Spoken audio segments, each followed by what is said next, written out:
Next कार्यक्रम जिसकी हम बात करते हैं वह कार्यक्रम है विशेष पोषाहार कार्यक्रम। यह विशेष पोषाहार कार्यक्रम 1970-71 में हमारी जो सरकार है उसके द्वारा पूर्ण देश पर लागू किया गया था। इस कार्यक्रम में निम्न आर्थिक वर्ग के जो लोग होते हैं उस पर विशेष ध्यान दिया गया था, क्योंकि उस समय ऐसी स्थिति थी, है अभी भी स्थिति ऐसी है कि जो निम्न आर्थिक वर्ग के लोग हैं उसके अंदर कुपोषण जो रोग होता है वह अत्यधिक देखने को मिलता है। इस कारण से निम्न आर्थिक वर्ग के लोगों पे यह कार्यक्रम लागू किया गया था। जब इसको लागू किया गया था ना बच्चों, तब यह जनजाति बहुल वाले इलाकों में लागू किया गया था, ज्यादा ध्यान दिया गया था उनके ऊपर कि क्योंकि वहां पे ऐसा पाया गया था सर्वेक्षण के दौरान कि उन लोगों में ज्यादा क्या होता है, कुपोषण पाया जाता है। इसलिए उस जगह से कुपोषण हटाने हेतु निम्न आर्थिक वर्ग के जनजाति बहुल इलाकों में यह कार्यक्रम को लागू किया गया था, या इस कार्यक्रम को ज़्यादा इम्पोर्टेंस दी गई थी। धीरे धीरे क्या हुआ कि यह न केवल जनजाति बहुल इलाकों के से हटा, यह पूरे ग्रामीण इलाकों में लागू हुआ, फिर यह पूरे शहर में भी लागू होने लग गया। परंतु इसमें सबसे इम्पोर्टेंट बात जो ध्यान रखी गई इस कार्यक्रम में वह था निम्न आर्थिक वर्ग के व्यक्तियों में। ठीक है, जो भी निम्न आर्थिक वर्ग के लोग हैं उनके ऊपर यह विशेष पोषाहार कार्यक्रम को लागू किया गया।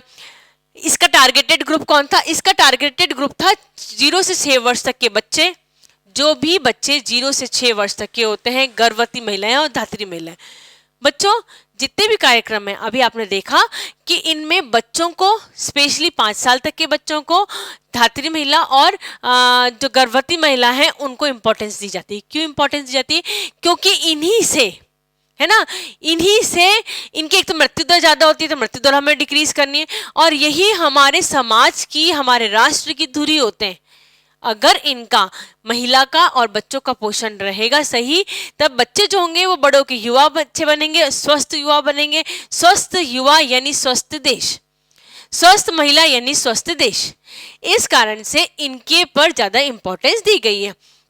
इसमें विशेष पोषाहार दिया जाता था जिसके अंदर 300 किलो कैलोरी ऊर्जा और 8 से 10 ग्राम तक का प्रोटीन उस पोषाहार कार्यक्रम में दिया गया। इसी तरीके से, ये बच्चों की बात कर रहे हैं, है ना, 0 से 6 वर्ष तक के बच्चों में 300 किलो कैलोरी ऊर्जा और 8 से 10 ग्राम का जो प्रोटीन है वह दिया गया, और वहीं 600 किलो कैलोरी ऊर्जा और 16 से 20 ग्राम तक का जो प्रोटीन है वह इस कार्यक्रम में दिया गया। किन लोगों को? 0 से 6 वर्ष तक के निम्न आर्थिक वर्ग के लोगों को और धात्री महिलाओं को या गर्भवती महिलाओं को। नेक्स्ट कार्यक्रम जिसकी हम बात करते हैं जो राष्ट्रीय स्तर पर एक लागू हुआ है वह है व्यवहारिक पोषाहार कार्यक्रम। यह 1959 में सर्वप्रथम उड़ीसा में लागू हुआ।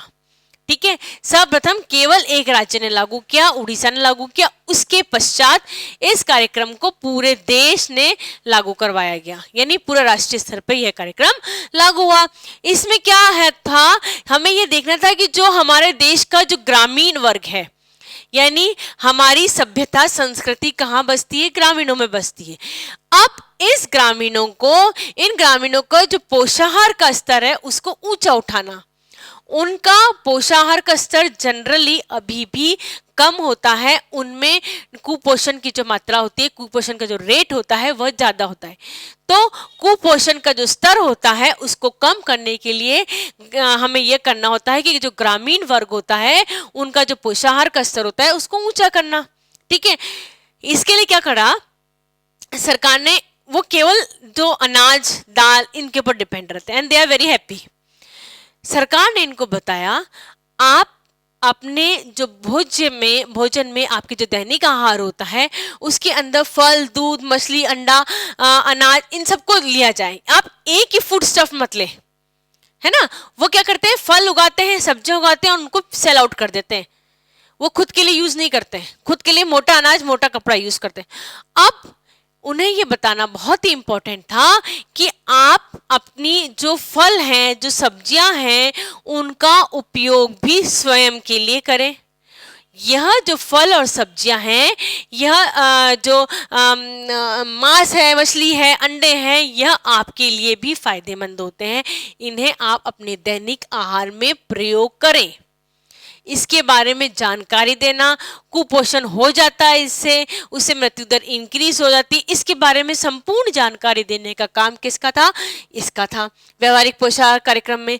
साथ ही क्या हुआ कि जो ये पोषक तत्व होते हैं जिनसे पोषक तत्व मिलता है, जैसे कि मुर्गी है या जो फसल उगाते हैं ना, तो या मछली पालन करते हैं, अब इनको इंक्रीज करना यानी इनको बढ़ावा देना। सरकार यदि मुर्गी पालन के लिए बढ़ावा दे रही है तो मुर्गियों के लिए जो अच्छी क्वालिटी के दाने हैं उनको सप्लाई करना।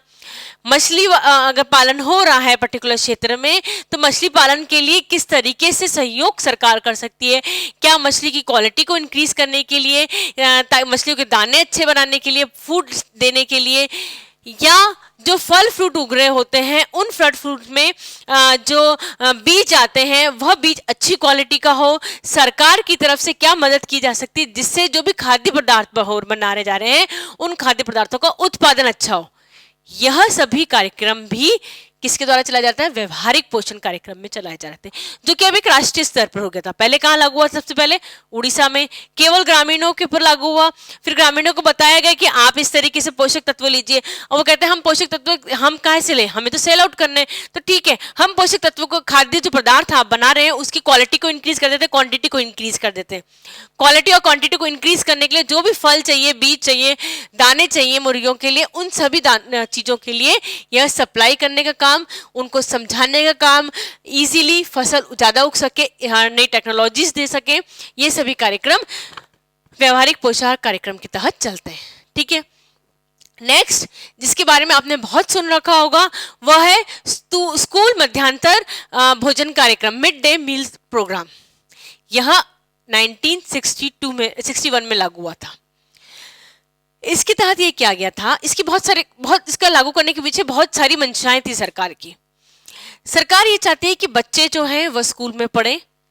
जो ड्रॉप आउट रेट होती है स्कूल की, यानी स्कूल में बच्चे प्रवेश कर लेते हैं परंतु वो निकल भी बहुत जल्दी जाते हैं स्कूल से, चौथी पढ़ा, पांचवी पढ़ा, उसके बाद स्कूल से निकल गए और वो अपने रोजगार में लग जाते हैं। तो ये जो स्कूल के ड्रॉप आउट रेट होती है उसको हटाना, स्कूल में जो पोषण देना, तो सरकार के अनुसार सरकार ने यह कार्यक्रम रखा, मिड डे मील दिया जाता है, यानी कि दोपहर का जो भोजन होता है वह स्कूलों में ही दिया जाता है। स्कूल के जो टीचर्स होते हैं वही इसको प्लान आउट करते हैं, क्या देना है, कैसे देना है, कब देना है, कितना देना है, किसको देना है ना। ये सारे जो कार्यक्रम है वो स्कूल के टीचर्स के द्वारा किए जाते हैं। उसमें सबसे बड़ा प्रमुख उद्देश्य था 3 से 6 वर्ष तक के बच्चे होते हैं उनमें जो पोषण का स्तर है वो इंक्रीज करना। ठीक है, पोषण का स्तर कैसे इंक्रीज करेंगे कि आप उसको दिन में जो भी 1/3 रिक्वायरमेंट है न्यूट्रिएंट की, केवल प्रोटीन और एनर्जी की बात नहीं करें, सारे रिक्वायरमेंट्स है ना, वो रिक्वायरमेंट्स किसके द्वारा पूरी हो जानी चाहिए? जो 1/3 जो भोजन मिल रहा है इससे पूरी हो जानी चाहिए। इससे क्या होगा? बच्चे स्कूल में प्रेजेंट रहेंगे, है ना, हमें भोजन मिलेगा। बच्चों हम इसको बहुत ही लाइटली ले लेते हैं, परंतु हमारे ग्रामीण की अभी भी स्थिति ऐसी है कि भोजन नहीं मिल पाता है उनको। वो चाहे कितनी ही मेहनत करते हो, किसान चाहे कितनी मेहनत करता हो, परंतु भोजन की कमी वहां पर रहती है, अच्छा भोजन वहां नहीं मिल पाता है ना। तो उस कारण से कुपोषण होता है, मृत्यु दर बढ़ जाती है। अब इस मृत्यु दर को घटाने के लिए और अशिक्षा रहती है, बच्चे जब छोटे होते हैं तभी उनको क्या कर दिया जाता है? स्कूल छुड़ा के अपने कामों में लगा दिया जाता है। स्कूल में जाएंगे कि घर का काम करेंगे बच्चे, तो सरकार को यह था कि बच्चे स्कूल में जाए, तो स्कूल में उपस्थिति बढ़ गई इस कारण से। क्यों? क्योंकि मिड डे मील मिलने लग गया, क्योंकि एक टाइम का खाना वहां मिल रहा है ना, भरपेट भोजन मिल रहा है वहां पे। तो स्कूल में उपस्थित रहोगे, फुल टाइम रहोगे तभी आपको भोजन मिलेगा। तो बच्चे स्कूल में उपस्थित रह गए, स्कूल में उपस्थित रहेंगे तो टीचर क्या करेगा? बच्चों को पढ़ाएगा, बच्चों को पढ़ाएगा तो यानी बच्चों में शिक्षा का स्तर ऊंचा हो रहा है। साथ में विद्यालय जल्दी छोड़ने वाले बच्चों की संख्या में भी गिरावट आ गई। कैसे आ गई? बच्चों को स्कूल में खाने के लालच में, चाहे किसी भी लालच के कारण स्कूल में रुक रहे हैं, वो उन्हें भोजन मिल रहा है, बच्चे वहां पढ़ाई कर रहे हैं, है ना। तो स्कूल की जो ड्रॉप आउट लिस्ट थी, बच्चे जो बड़ी संख्या में स्कूल छोड़ के जा रहे थे, टीसी लेके जा रहे थे, उनकी संख्या में, भारी संख्या में गिरावट आने लग गई और इस कारण से बच्चे शिक्षित होने लग गए, बच्चे शिक्षित होंगे ना जब आपको 8 से 2 का टाइम स्कूल का है और 8 से 2 आपको स्कूल में बैठना है, तभी आपको मिड डे मिलेगा डेली, आप कहीं नहीं जा रहे हैं, तब क्या होगा, आप प्रेजेंट रहेंगे, प्रेजेंट रहेंगे तो आपको कुछ ना कुछ शिक्षा टीचर जो है वो देगा ही देगा, और आपका शिक्षा का स्तर भी ऊंचा होगा। यानी आपको भोजन और पोषण दोनों का भोजन पोषण और शिक्षा सबका स्तर ऊंचा होता है। बच्चों हमारे देश में ये तो हम मेन कार्यक्रम बता रहे हैं जो आपके सिलेबस में है कि ये राष्ट्रीय कार्यक्रम है। इसके अलावा भी बहुत सारे कार्यक्रम राष्ट्रीय स्तर पे राज्य स्तर पे सरकार के द्वारा चलाए जा रहे हैं, जिससे कि पोषण का स्तर है जो इंक्रीज होता रहे। आपका ये फर्ज है कि आप, क्योंकि हम आपको जानकारी दे रहे हैं, बीइंग ए होम साइंटिस्ट हम आपको बता रहे हैं ये बात कि आप अपने भोजन की थाली में सभी न्यूट्रिएंट का उपयोग करें। यही जानकारी आपको आपके परिवार में देनी है, आपके आस पड़ोस में देनी है कि इस रोग से इस तरीके का रोग, इसकी कमी से इस तरीके का रोग हो जाता है और इस तरीके से दूर किया जाता है। आपको शिक्षा को फैलाना है ना। जब हम आपस में मिलके सभी एकजुट हो जाएं और हम जब ये शिक्षा को कर दें कि इस भोज्य सामग्री से यह रोग नहीं होगा, तो हमारा जो राष्ट्र का जो स्तर है, जो स्वास्थ्य का स्तर है, वह स्वास्थ्य का स्तर निरंतर बढ़ता ही जाएगा। और एक राष्ट्र का स्वास्थ्य का स्तर बढ़ रहा है तो निश्चित रूप से आप ये देखेंगे कि हमारा जो राष्ट्र है वह ऊंचा होता ही जा रहा है, उसके जो ग्रोथ होती है वो बढ़ती चली जाती है। इसमें आप इतना सा योगदान दीजिए, आप स्वयं अच्छा भोजन लीजिए और अपने अच्छा मतलब उच्च क्वालिटी का मतलब उच्च न्यूट्रिएंट वाला भोजन लीजिए और दूसरों को भी उच्च न्यूट्रिएंट का भोजन लेने के लिए प्रेरित करें।